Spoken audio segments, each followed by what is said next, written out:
Ketua DPRK Aceh Barat di Molabo untuk dijadikan dasar usulan pengangkatan pasangan calon bupati dan wakil bupati terpilih kepada Menteri Dalam Negeri melalui Gubernur Aceh setelah terlebih dahulu diumumkan dalam rapat paripurna istimewa DPRK Aceh Barat. Pelaksanaan pelantikan bupati dan wakil bupati terpilih dilaksanakan dalam rapat paripurna DPRK Aceh Barat setelah akhir masa jabatan bupati dan wakil bupati periode sekarang berakhir.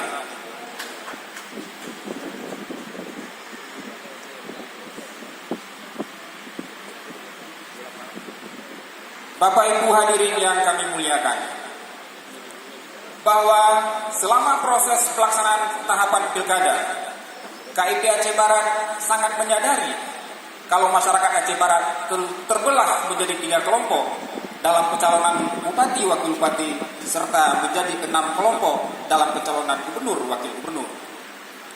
Dinamika tersebut menjadi sesuatu yang wajar dalam sistem demokrasi di negara yang kita cintai ini. Dan alhamdulillah, masyarakat Aceh Barat telah memperlihatkan kepada kita semua yang bahwa keterbelahan, perbedaan persepsi, perbedaan pandangan, dan perbedaan dukungan sejak kemarin telah sirna dan menjadi seperti sedia kala. Kepada Bapak calon bupati dan wakil bupati terpilih agar dapat merangkul semua pihak, supaya program, visi dan misi yang telah Bapak rencanakan dapat dilaksanakan sebagaimana mestinya. Melalui penghubung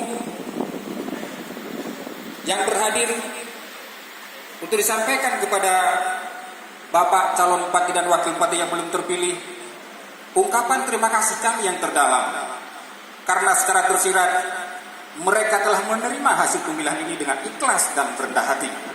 Seraya kami berharap bisa berkontribusi demi kemajuan Aceh Barat yang lebih baik lagi. Bapak Ibu hadirin yang berbahagia, berikut kita dengarkan sepatah dua kata dari calon bupati dan wakil bupati terpilih. Dengan hormat, Bapak Ramlian S, waktu kami berikan.